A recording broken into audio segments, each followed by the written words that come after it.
So today we are going to look at the Christian attitude towards excessive drinking. And when we talk about Christian attitude towards excessive drinking, what we mean is what is the Christian stand on towards excessive drinking. What is their stand? What's their take? That is number one. All Christians condemn what? Excessive drinking. All Christians, all of them, they condemn excessive drinking. Others forbid alcohol completely. Any stimulant that you can take, they condemn it. Some of the Christian communities, for example, the Catholic, they allow it in moderate what? In moderate form. You have to moderate your drinks. That is, in Catholic, you say if you drink and you do not cause any sin, it is allowed. Also, another stand on excessive drinking is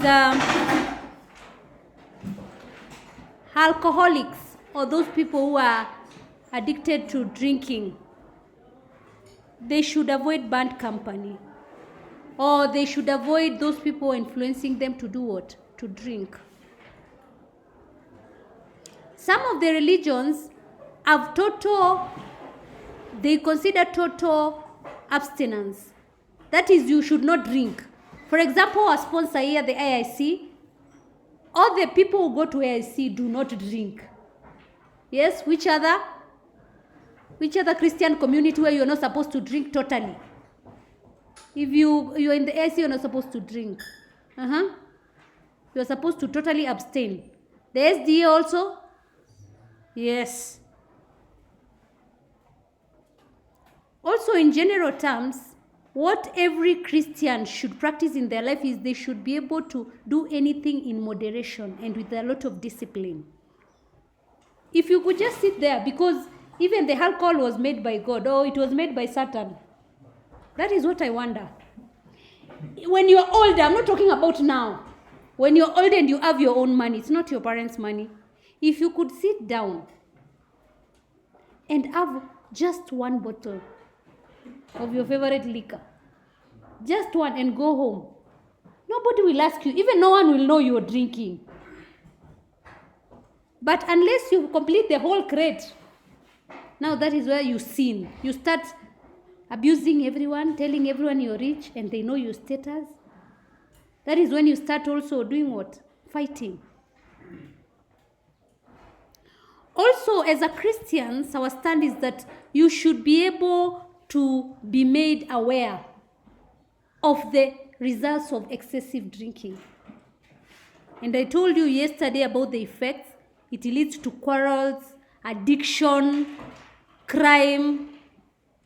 You become adulterous if you're in a marriage. Also, you should know that alcoholism is a disease.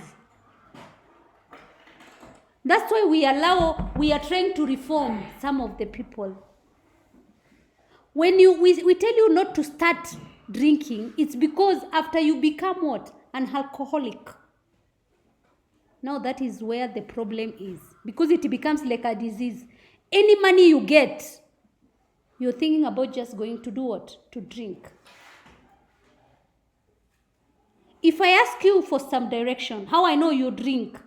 If I ask you, I want to go to Jumia Mall. Oh no, Jumia Mosque in Nairobi. And I tell you, kindly tell me the direction. And all of a sudden you tell me you go to that pub. From that pub you will see another pub there called so and so. Then before that pub, that is where Jumia Mosque. Of course, you are drunkard. You only know where the pubs are. All of them. So kindly avoid bad company.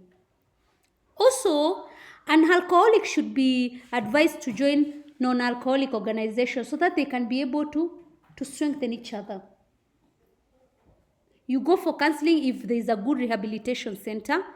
And also, as a Christians, we should pray for all alcoholics so that they can get some sanity. If you are stopping everything starts with awareness. Awareness. Most of the time in this life, you'll find we are not aware. Even now, you cannot be aware. Maybe your mind is not even about what I'm talking about, our attitude towards what? Christian attitude towards excessive drinking might not be here. Maybe your mind is at home. Maybe you're even looking at me and your brain is not here. You are not aware. How you become aware, we are told you breathe in. And you know now where you are. Or you look at your surrounding and you say, oh, I'm in class. There's the wood, the teacher is there are the desks. You become aware. If you become aware, you will be able to defeat that addiction that you have. Because you'll always be sane. But ways that prevent ourselves from being aware are like phones. We keep on piling things in our head. Excessive, doing everything in excessive. We're not saying, actually, the nini is not bad. The media is not bad. But what you're watching is what becomes bad. Or if you're doing it in what? In excessive. That's why we are saying you moderate everything. You're doing that so that you forget. Even when you're going to the bar or you're going to buy whatever alcohol you drink, you don't know. You are not aware of yourself.